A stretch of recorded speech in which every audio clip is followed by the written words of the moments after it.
Hello दोस्तों, कैसे हैं आप सब लोग।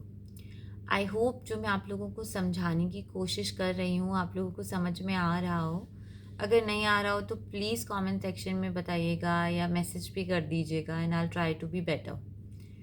तो coming back back to the point, अभी तक हमने क्या सीखा था कि ब्लॉकचेन क्या होता है, बिटकॉइन क्या होता है, बिटकॉइन कहाँ से आया, कौन लेकर आया और क्यों लेकर आया। तो बिटकॉइन 2009 से हमारी ज़िंदगी में आ चुका है और उसे सतोशी नामक इंसान या ग्रुप ऑफ पीपल लेकर आए हैं। और वो क्या प्रॉब्लम सॉल्व कर रहे थे, वो ये प्रॉब्लम सॉल्व कर रहे थे कि अगर एक पार्टी को दूसरी पार्टी में डायरेक्ट ट्रांजैक्शन करना हो तो उनको थर्ड पार्टी के ऊपर ट्रस्ट नहीं करने की ज़रूरत पड़े। इसलिए उसने एक कोई सिस्टम बना दिया।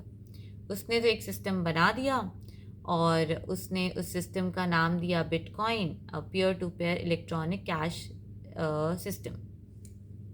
ओके, और उसने उसका वाइट पेपर लिख दिया। तो अब उसने क्या किया, उसने उस पूरे कोड के अंदर ये तक लिख दिया कि जैसे मतलब अगर आप कोई भी ब्लॉक वेरीफाई कर रहे हो उसका आपको रिवॉर्ड मिल रहा है तो वो रिवॉर्ड हर 4 साल में आधा होता जाएगा। जैसे 2009 में जब पहला ब्लॉक वेरीफाई होके बिटकॉइन माइन हुआ था तो उस समय रिवॉर्ड 50 बिटकॉइंस मिलते थे। तो और 4 साल बाद में 2013 के बाद में वो रिवॉर्ड हो गया 25 बिटकॉइन, जो कि हर 10 मिनट में रिलीज़ होते हैं। ऐसे ऐसे अगर करके हम लोग देखे जाएं तो पूरी दुनिया में सिर्फ 21 मिलियन बिटकॉइन ही पॉसिबल है। उसके बाद में बिटकॉइन ख़त्म हो जाएंगे। और इट्स अ इट्स अगर आप देखो तो it's very similar to gold. मतलब हमारी दुनिया में गोल्ड भी लिमिटेड है, हमें पता ही नहीं अभी तक पूरा गोल्ड है कहाँ। तो हमारी दुनिया में गोल्ड भी लिमिटेड है और हमारी दुनिया में बिटकॉइन भी लिमिटेड है। और इसी कारण से bitcoin is a very special currency. एक तो bitcoin is a currency which is not controlled by any of the government. It does not hold value किसी के विल के ऊपर कि भाई आज इतनी वैल्यू ये होल्ड कर रहा है, इतनी वैल्यू होल्ड कर रहा है।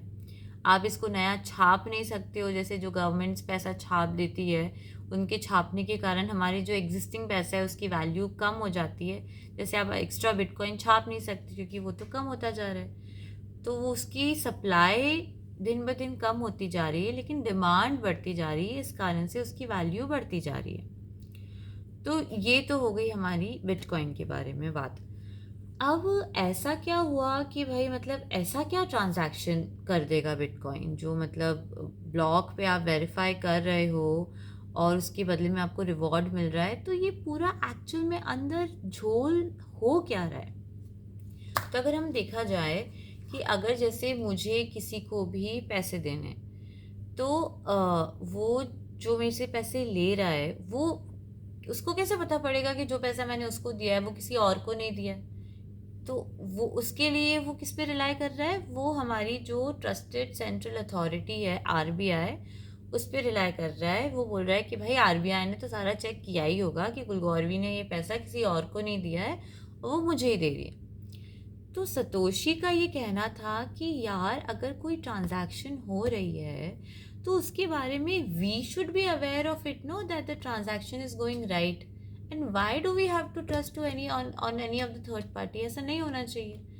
तो इसीलिए उसने क्या किया कि अब कैसे पता पड़ेगा कि भाई जो कुलगौरवी ने पैसा दिया है किसी को वो सही दिया है या नहीं दिया है, उस चीज़ का कैसे पता पड़ेगा। आरबीआई पता कर सकती है हमारे केस में। तो सतोशी ने क्या बोला कि पब्लिक कर दो, जो भी कुलगौरवी की ट्रांजैक्शंस हुई हैं वो पब्लिक कर दो। वो पब्लिक लेकिन ऐसे पब्लिक नहीं होगा कि भाई मेरे नाम से कोई ट्रांजैक्शन पब्लिक हो रही है। वो हर इंसान की एक यूनिक आइडेंटिफिकेशन कोड होता है या एक हर इंसान की यूनिक पब्लिक की और प्राइवेट की होती है, जिससे अगर आपको पता हो तो आप जाके चेक कर सकते हो कि भाई ये सारा जो ट्रांजैक्शन हो रहा है वो लीगल है और डबल स्पेंड नहीं हो रहा है, कहीं इधर उधर नहीं जा रहा है, सिर्फ मेरे पास ही आ रहा है। तो इसने क्या किया, सतोशी ने इन्होंने बस एक मैं आपको एग्जाम्पल से समझाती हूँ कि अगर किसी को भी किसी एक्स को अगर वाई को पैसा देना है तो सबसे पहले जैसे हमारे यहाँ पे बैंक अकाउंट्स होते हैं, एक अकाउंट से दूसरे अकाउंट में पैसा जाता है, वो एक्चुअल में एड्रेसेस ही हैं हमारे बैंक अकाउंट्स के। तो यहाँ पर क्या होता है कि सबकी पब्लिक की होती है। अगर एक्स को वाई को पैसा देना है तो कुछ एक एक्स की पब्लिक की होगी और एक वाई की पब्लिक की होगी। तो एक्स क्या करेगा कि उसको वाई को पैसा ट्रांसफ़र करने के लिए वो हैश करेगा वाई की पब्लिक की और खुद की पब्लिक की, मतलब उसके जिस पब्लिक की में पूरा पैसा पड़ा हुआ है वो वाई की पब्लिक की के साथ में हैश करेगा। वो जो पैसा पड़ा हुआ है एक्स का, उसकी एक्स की पब्लिक की के अंदर वो ऑलरेडी वेरीफाइड आ रहा है कि भाई हाँ ये बिल्कुल पैसा सही है, ये यहाँ से आ रहा है और कोई डबल स्पेंड नहीं हुआ है। और इस पूरी चीज़ को वेरीफाई करने के लिए एक्स की एक प्राइवेट की भी है, मतलब उसके पास में खुद की एक प्राइवेट चाबी है जिससे वो वेरीफाई करता है कि भाई ये मेरे को पता है कि ये वाई की पब्लिक की है जिसमें मुझे पैसा डालना है, और ये मेरी पब्लिक की है जिससे ये सारा पैसा आया है। उसको वो वेरीफाई करता है और फिर वो पैसा जाता है। तो एक तरीके से हम देखा जाए तो जो हमारी बाकी की करेंसीज हैं वो तो फिजिकली अवेलेबल है, तो ये जो इलेक्ट्रॉनिक कॉइन है वो कैसे दिखेगा? तो वो जो ये सिग्नेचर्स हैं, it's electronic coin is nothing but it is a chain of digital signatures. मतलब वो ऐसे पास ऑन होता हुआ आ रहा है ना कि मतलब एक्स ने ए से पैसे लिए थे, ए ने सी से पैसे लिए थे, ये सारी चीज़ें वेरीफाई होके आ रही है और फिर वो वाई के पास में पैसा जा रहा है।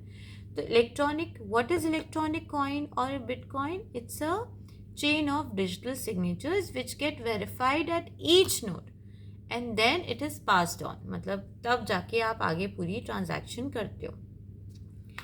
तो ये चीज़ हो गई। और इसमें एक और जो चीज़ मेरे को आपको बतानी है वो ये बतानी है कि ये जो क्रिप्टो करेंसी होती है इसके 4 बहुत इम्पॉर्टेंट पहलू होते हैं। पहला होता है माइनर, जो कि ये सारा वेरिफिकेशन का काम करता है, जिसको रिवॉर्ड में नए बिटकॉइन इशू होते हैं सिस्टम से और वो नए बिटकॉइन को मार्केट में लेकर आता है, तो वो माइनर हो गया। दूसरा हो गया यूज़र, जो कि आप और मेरे जैसे लोग हैं जो बिटकॉइन खरीदते हैं, बेचते हैं, इन्वेस्ट करने के लिए लगाते हैं। तीसरा है एक्सचेंजेस या जो बिजनेसेस इसके ऊपर बने हैं, जैसे वज़ीर एक्स हो गया, कॉइनबेस एक्स हो गया, अपना बिनांस हो गया, ये सारी चीज़ें। और जो चौथा है वो है डेवलपर्स कौन है? कम्युनिटी ऑफ पीपल जो कि इस कोड को बेहतर करते जाते हैं ज़माने के हमारे अकॉर्डिंग कि भाई इसमें क्या क्या चीज़ें करें जिससे ये बेटर और बेटर चले ये सारी चीज़ें। तो अब वापस हमारा आज का वीडियो फिर से लॉन्ग हो गया है। तो अभी तक हमने क्या सीखा था कि बिटकॉइन क्या होता है, क्यों आया है, ब्लॉकचेन क्या होता है और ब्लॉकचेन क्यों आया है, कैसे आया है, और ट्रांजैक्शन जो हमारे होते हैं पूरे वो क्या होते हैं। तो हम लोग कल इसके ऊपर वापस से डिटेल में बात करेंगे कि जो ट्रांजैक्शन हो रहे हैं, ये जो वेरीफाई होके आ रहे हैं, ये वेरीफाई कैसे होके आ रहे हैं, ये सारी चीज़ के बारे में बात करेंगे। अगर आप लोगों को वापस बोल रही हूँ, अगर आप लोगों को समझ में नहीं आए तो प्लीज़ आप मुझे बताइएगा। That will help me to make you guys understand it better. Okay, have a great day. Bye.